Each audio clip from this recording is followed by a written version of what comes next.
진료를 보다 보면 자기는 청소년기에 여드름을 앓은 적이 한 번도 없다. 태어나서 피부과에 처음 왔는데 얼굴이 뒤집어졌다 하는 분들이 꽤 있어요. 꽤 많죠. 그런 분들은 사실 꼭 피지 분비량이 증가해서 여드름이 생긴 게 아니라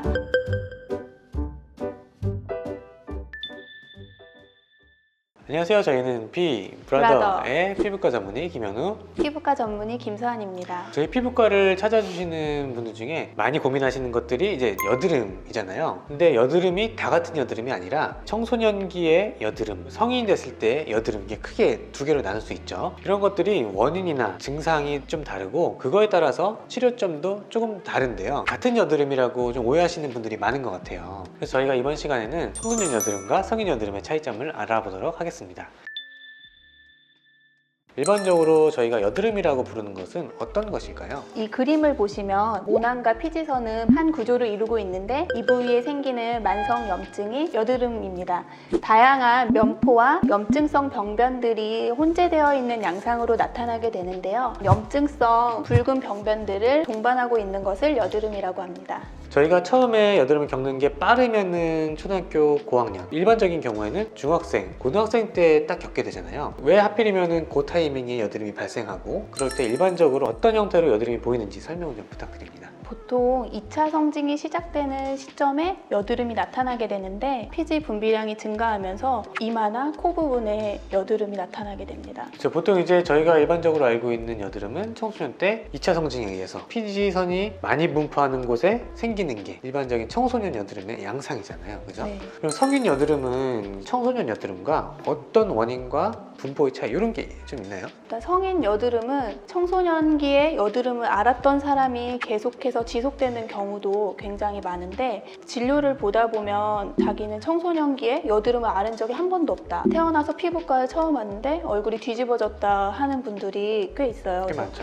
그런 분들은 사실 꼭 피지 분비량이 증가해서 여드름이 생긴 게 아니라 다양한 다른 원인들에 의해서 여드름이 생길 수 있습니다. 예를 들면 수면이 부족하거나 밤을 많이 새신 분들도 여드름이 많이 생기고 그쵸, 식습관도 굉장히 여드름 유발과 관련이 있어요. 또한 그것뿐만 아니라 여자분들은 화장품 사용하시는 맞아요. 것 그것 때문에도 여드름이 많이 생기고 코로나 시국에는 마스크를 착용해서 생기는 여드름들이 있습니다. 그럼 그거에 따라서 좀 증상이나 뭐 분포가 좀 다를 수도 있을 것 같은데 실제로도 어떻게 나타나는지 좀 설명 좀 부탁드립니다. 예를 들면 화장품 같은 경우에는 화장품을 사용하는 주변으로 여드름이 생기는데 샴푸가 원인인 경우에는 헤어라인이나 구렛나루 부위 또 이제 목 뒤쪽으로 해서 여드름이 보통 많이 생기고 치약이나 아니면 남성분들 같은 경우에는 면도 제품이 원인이 되는 경우가 있는데 그런 경우에는 이렇게 입 주변으로 여드름이 생기게 됩니다. 또한 요즘에는 마스크를 착용하게 되면 마스크가 쓸리는 턱 밑이나 가장자리 부분에 여드름이 많이 생기는 양상을 볼 수 있어요. 특히나 이제 여성분들 이제 생리 주기에 따라서 그때 트러블이 확 올라오는 경우도 있거든요. 그런 경우는 보통 어떤 식으로 임상 증상이 나타나죠? 그런 경우에는 보통 임상 양상이 다 다양해요. 그러니까 그렇죠? 근데 이제 본인이 트러블이 많이 나는 부위들이 있는데 맞아요. 이마에 원래 피지 분비량이 많은 경우에는 이마가 오돌토돌하게 나타나기도 하고 입 주변에 여드름이 반복되는 분들은 입 주변이 곱는 양상으로 보통 나타나게 됩니다.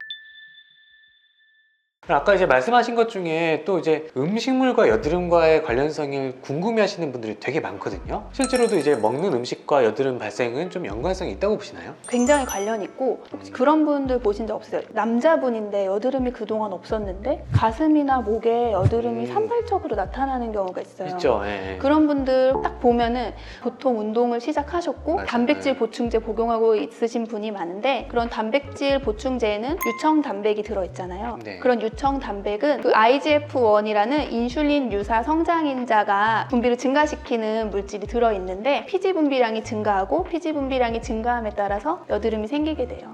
그리고 이제 말씀하신 이제 건강보조식품, 프로틴 같은 것도 있겠지만 좀 여드름을 유발할 수 있는 대표적인 음식들이 좀 있나요? 높은 당부화식이라고 해서 이제 먹자마자 바로 당이 오르는 제품들, 유제품 역시 IGF-1을 많이 함유하고 있어서 여드름을 유발할 수 있고, 육류에 포함된 류신이라는 성분이 여드름을 유발할 수 있어요. 그래서 단백질 보충제뿐만 아니라 고기를 많이 먹으시는 분도 여드름이 생길 수 있어요. 그럼 먹을 게 없는데요.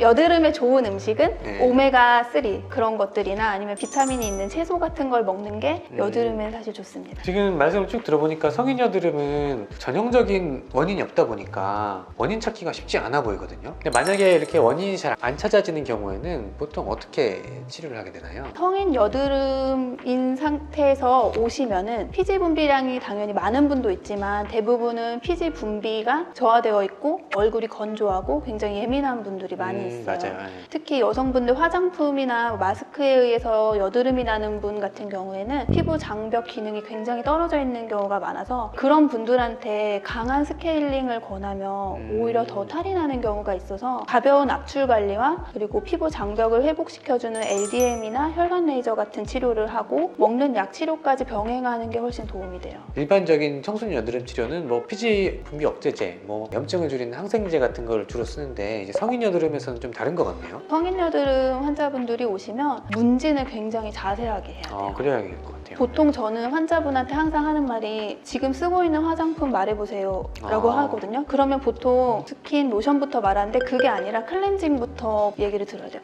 왜냐면 굉장히 이상한 습관을 가지고 화장을 지우는 분들이 많이 있어요. 예를 들면 메이크업을 전혀 하지 않는데 클렌징 오일로만 세수를 하고 2차 세안을 하지 않는 분들도 있어서 그런 분 같은 경우에는 피부 장벽이 깨지니까 교정을 해줘야 돼요. 그 교정해주는 과정이 좀 어렵고 또 환자분한테 맞게 프로그램을 또 짜드려야 돼요. 그쵸. 지금 이제 말씀 나눠보니까 이제 청소년 여드름은 원인이 대체적으로 비슷해서 증상도 비슷하게 나오고 치료법도 어느 정도 정립이 돼 있는 것 같은데 성인 여드름은 원인도 다양하고 증상도 다양하고 치료가 다양하기 때문에 이제 치료가 쉽지 않을 것 같다는 생각이 좀 들거든요. 그래도 이제 성인 여드름으로 고민하고 계시는 또 치료를 원하시는 분들에게 마지막으로 한 말씀 해주실 게 있을까요? 여드름은 사실 치료가 안 되는 거는 아니거든요. 그래서 내가 뭐가 문제가 있는지 근데 그 원인을 혼자서 찾기는 사실 쉽지 않아요. 근데 이거를 이제 의사와 함께 대화를 하고 질의응답을 하다 보면 어떤 키포인트를 찾게 되는 지점이 있거든요. 그러니까 그런 것들을 같이 교정을 해보고 또 이제 제가 이런 방향을 제시했을 때 잘 따라오면서 여드름을 치료하면 더 좋은 결과가 나타날 수 있을 것 같아요. 그래서 이번에는 이제 청소년 여드름과 성인 여드름의 차이점에 대해서 알아봤고요. 성인 여드름으로 고민하시는 분들에게 이번 영상이 도움이 되셨다면 좋겠습니다. 이상으로 이번 영상 마무리하도록 하겠고요. 다음번에도 좋고 재밌는 주제로 찾아오도록 하겠습니다. 이상 피부라다의 피부과 전문의 김현우, 피부과 전문의 김서환이었습니다. 네, 감사합니다.